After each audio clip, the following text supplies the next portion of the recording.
Whenever Yeah. you have something this chaotic, you're always going to have a bunch of wacky theories. Yeah, yeah, and I get that because you have a lot of people who still refuse to believe that Hamas doesn't give a shit about Palestinians, and again, I keep going back to the same thing, which is, well, take a look at Gaza, and tell me what Hamas has done for the people of Gaza, because again, Palestinian people aren't lined up 100% behind them.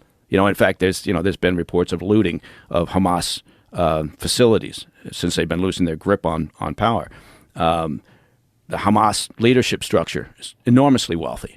Right? They've stolen billions of dollars that was theoretically intended for Palestinian improvements. Can you explain that? Like, how did they get a hold of the money, and how is the money allocated? Like, say, where's the money coming from when they get money for the improvements of sanitation and education and schools and all that?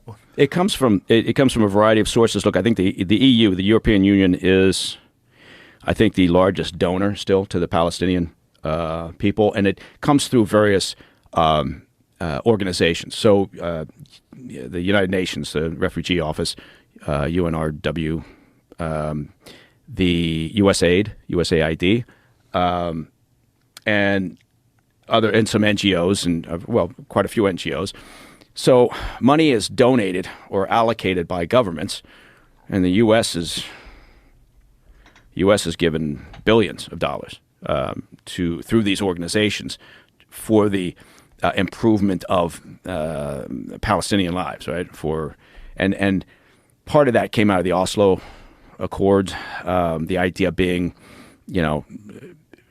band together, improve the infrastructure for the Palestinians, create this, because that will march towards more stability, and eventually maybe that allows for a solution, that will eventually come about, and whether it's a two-state solution or however it's worked out.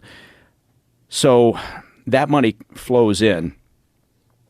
But since 2007, Hamas controls what goes. It's like when we give money to the Taliban now, giving money to the Taliban in Afghanistan, and we like to pretend like they're going to use it for good causes. We like to pretend we know where it's going or how it's being handled. But this money flows into these various organizations, and Hamas controls what happens, right?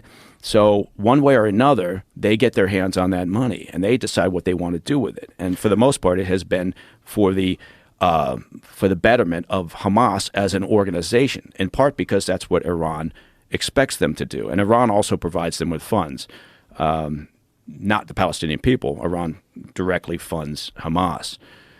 So over the years, they have the leadership, and particularly the political leadership, who all basically live outside of Gaza. They in Doha, in Qatar.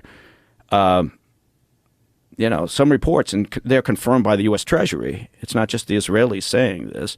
They're billionaires at this stage of life. And, one of them's got a couple of kids who are on Instagram, right? And they're flying on private jets, and they probably went to the World Cup when it was in Doha. And it's ludicrous, because billions of dollars that literally were meant to provide clean water or better schools or whatever. And people just, continue to shake their fists and say it's all Israel's fault. How is the money allocated, and where does it go, and how does Hamas get their hands on the money? Like, what's the expectations when they're giving this money? And how, I don't understand. Yeah. If they know that it's going to Hamas, why are they still sending money? Because that's the purpose. So the U.S. funds, say the U.S. says, okay, this year we're giving whatever, $400 million through these various aid organizations. Now, the aid organizations at some point on the ground, right, have to make a difference, right? They have to. So money has to go somewhere. It has to go to middlemen. It has to go to somebody running a business who's then going to provide resources, whatever that is, grain, something, whatever, transportation, trucking to move things around Gaza, whatever it is. And Hamas, it's like a criminal gang, right? It's like an extortion racket almost. They take their cut. They tax the resources that are brought in, right? Most of those things have to move. Most efficient way to move goods and services through Gaza at this point, because of all the work they've done in the tunnels, is the tunnels. So they tax goods moving through the tunnels. they make their money, right? And I don't want to. I'm not equating Hamas necessarily to a mob, but it's kind of what they've been doing. And so now the money that comes from Iran, that's a different. That's direct to Hamas. That's direct to Hamas. Again, they take their cut, right?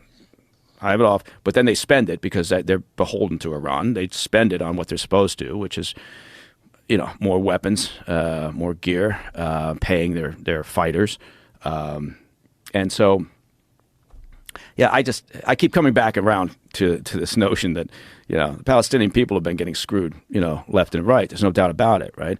And civilian casualties are tragic and sad. But we live in a very pragmatic world, hopefully. We're not, I mean, you can't rule this thing by feelings and hope and, positivity. Hamas chose a certain path, and they have to be dealt with, right? Because if you stop and allow them to say, okay, well, Hamas is still there. They're still running things. Nothing changes. Doesn't improve the lives of the Palestinians, right? Continues to fuel and fund terror.